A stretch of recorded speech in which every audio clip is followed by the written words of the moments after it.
Hey team, welcome back to my channel.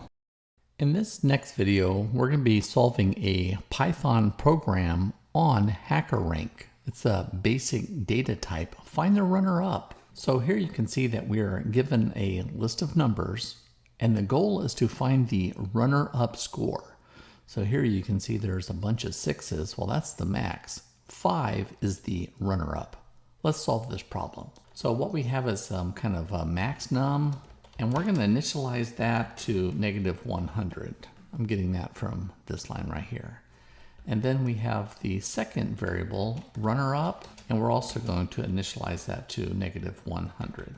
Now what we need to do is loop over this input until we can figure out what these two values are. So we're going to say for num in ARR, that's this variable here on line 3, and then we're going to say if that number is greater than to the max num, you can see here we got it set to -100. So if this is greater than that, now watch what I do.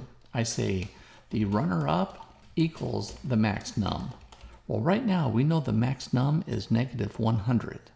And then I'm going to say max num equals num. So that's going to take that first number and stick it in there.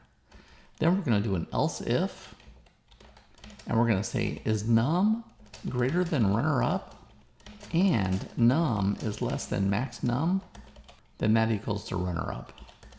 Well, now that we have that, that's kind of very easy to do this. This right here is very common, like a lot of other routines use this same type thing to figure out placement. Now what we have to do now is just print out this runner-up, and let's see if we can run this. Say run code. Look at our output and notice that congratulations, we did it. And there you have it. The problem has been solved.